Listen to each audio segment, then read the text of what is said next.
Assalamualaikum students. I hope you are fine. Let's start respiratory disorders. There are a number of respiratory disorders which affect people. The percentage of such disorders is particularly high in Pakistan.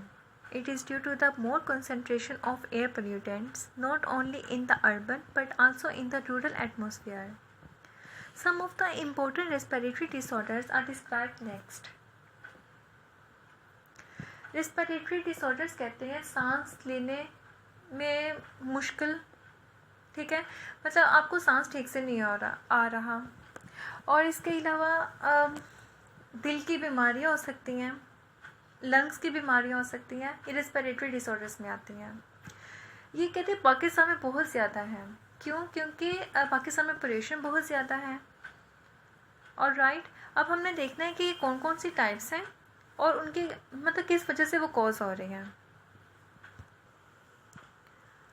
First of all we describe bronchitis.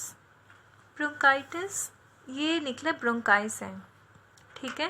ये disease आपको पता लग जाना चाहिए, bronchi की disease है जिसमें bronchi और ब्रोंक्यूल्स इन्फ्लेमेशन हो जाती है, उनकी स्वेलिंग हो जाती है, ठीक है। एक्सेसिव सिक्रेशन ऑफ म्यूकस, और ब्रोंकाई ब्रोंक्यूल जो है वो म्यूकस का बहुत ज़्यादा सिक्रेट कर रही हैं। इसके अलावा ट्यूबुलर वाल्स स्वेल हो रही हैं और ट्यूब जो है वो नैरो हो रही है, नैरो मीन तंग हो रही है। तो ब्रोंकाइटिस क्या है? इन्फ्लेमेशन ऑफ ब्रोंकाई और bronchioles, excessive secretion of mucus and swelling tubular walls and narrowing of tubes. Reason या कॉजेज़ किसकी वजह से हो रही है, कौन इसको कॉज कर रहा है, इसकी वजह बन रहा है। It is mainly due to virus, bacteria, exposure to chemical irritant, ठीक है।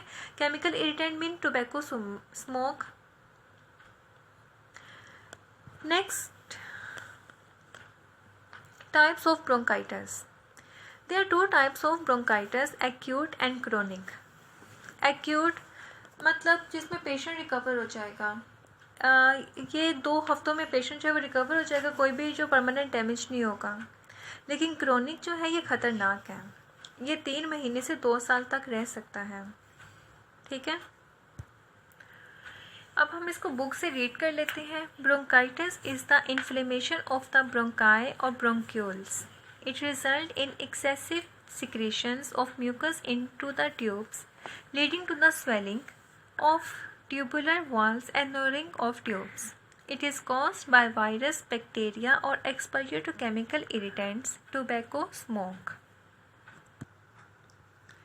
There are 2 major types of bronchitis, acute and chronic. The acute bronchitis usually lasts about 2 weeks and patient recover with no permanent damage to the bronchi or bronchioles. मतलब bronchi और bronchioles में कोई भी permanent damage नहीं होता और patient within 2 weeks सेहतयाब हो जाता है। In chronic bronchitis the bronchi develop chronic inflammation. Chronic bronchitis में क्या होता है कि ब्रोंकाई जो है उसमें क्रोनिक इन्फ्लेमेशन होती है, ठीक है। क्रोनिक का मतलब खतरनाक, स्वेयर किस्म की। It is usually last for 3 months to 2 years। Symptoms of bronchitis. अब इसके सिम्टम क्या हैं, हमें कैसे पता चलेगा कि ब्रोंकाइटिस है? तो इसके कुछ सिम्टम्स हैं, वो सिम्टम्स हैं इंक्लूड अ कफ, खांसी, माइल्ड वीजिंग। माइल्ड वीजिंग में आवाज़ से सांस लेना, जब सांस ले तो साथ में आवाज़ भी आए। फीवर, बुखार, चिल्स, ठंड लगना and shortness of breath, specially when doing hard job. Alright, the majority of people diagnosed with chronic bronchitis are 45 years of age or older. ज़्यादातर क्रोनिक ब्रोंकाइटिस किसको होती है? जिनकी एज 45 ईयर्स या फिर इससे ज़्यादा हो। आपने इसको ऐसे याद करना है कि इसकी डेफिनेशन सबसे पहले लिखनी है, ठीक है। उसके बाद आपने हेडिंग देनी है रीज़न और कॉजेज़ की।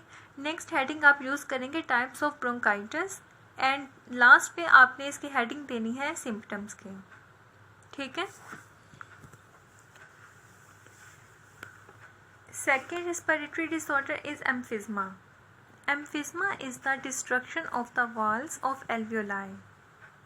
एम्फिज्मा क्या है? एल्वियोलाई के वॉल्स की डिस्ट्रक्शन, उनकी तबाही।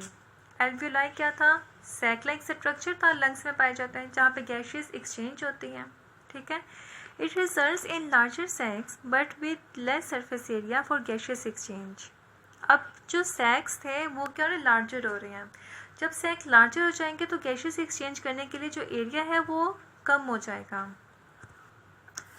जी यहाँ पे आप देख सकते हैं कि यहाँ पे सैक एल्वियोलाई है, स्मॉल सैक है, सरफेस एरिया भी है, लेकिन यहाँ पे क्या हो रहा है कि सैक जो है अपने साइज़ में इंक्रीज़ हो गई है और सरफेस एरिया जो है वो रिड्यूस हो गया है, जिसकी वजह से गैसेस एक्सचेंज में रेस्ट्रिक्शन हो सकती है, सॉरी।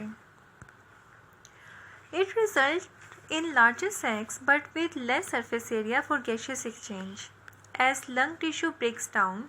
लंग के जो टिश्यू हैं वो ब्रेक हो जाएंगे।